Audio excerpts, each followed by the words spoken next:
دلت را خانه ما کن، مصفا کردنش با من. به ما درد دل افشا کن، مداوا کردنش با من. اگر گم کرده ای دل کلید استجابت را، بیا یک لحظه با ما باش، پیدا کردنش با من.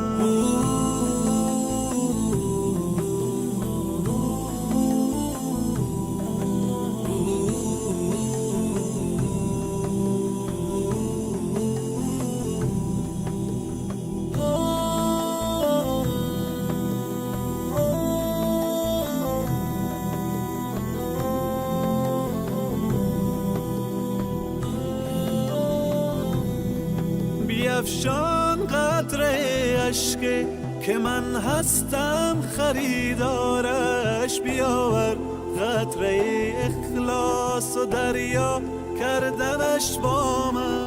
به من گو حاجت خود را اجابت می کنم، آنی طلب کن آنچه می خواهی مهیا کردنش با من.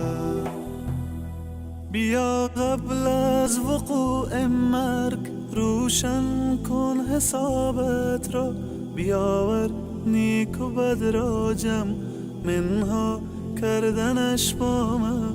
چو خوردی روزی امروز ما را شکر نعمت کن، غم فردا مخور هرگز که فردا خوردنت با من. الله اکبر الله، الله اکبر الله، الله اکبر الله، الله اکبر الله.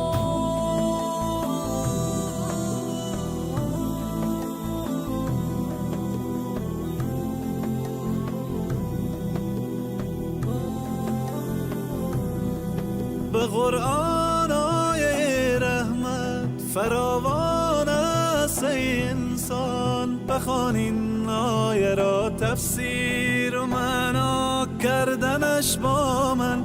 اگر عمری گناه کردی مشو نومید تو از رحمت، تو توبه نامه را بنویس و امضا کردنش با من.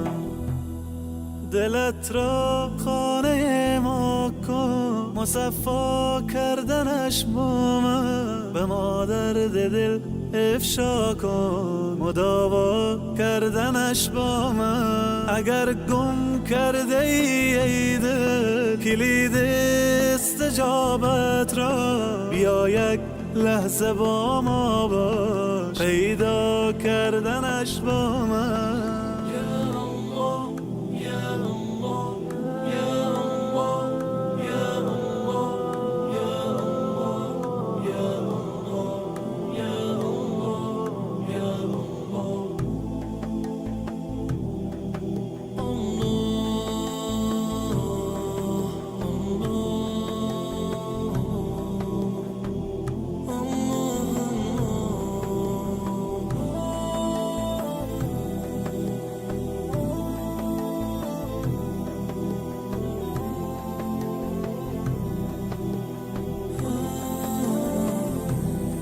دلت را خانه ما کن، مصفا کردنش با من. به ما درد دل افشا کن، مداوا کردنش با من. اگر گم کرده ای دل کلید استجابت را، بیا یک لحظه با ما باش، پیدا کردنش با من.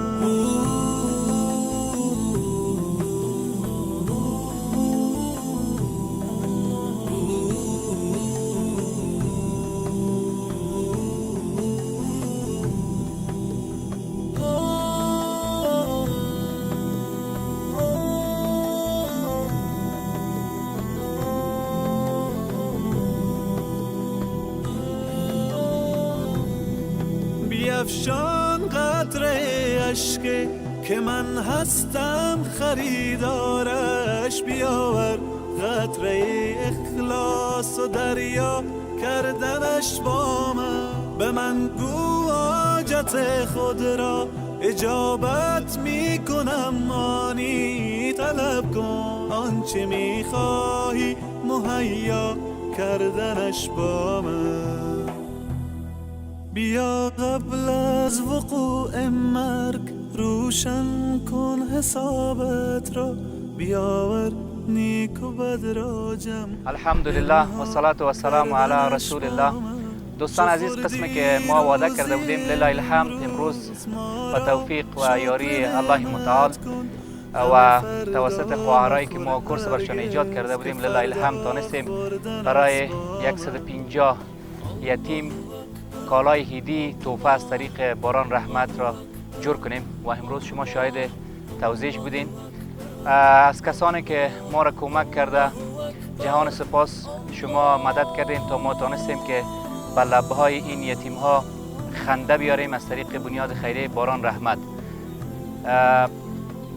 یتیم های دیگام در نظر گرفته شده لله الحمد. ما تنها این بخش امروز توزیع کردیم که 150 نفر بودن. انشاءالله که توزیع بعدیش ما در دیگه نقطه از شهر کابل داشته باشیم که ما تقریبا به بیش از 500 یتیم پلان در نظر گرفته بودیم. انشاءالله توزیع اول شما دیدین، انشاءالله بعدیش هم همراه ما تعقیب کنید.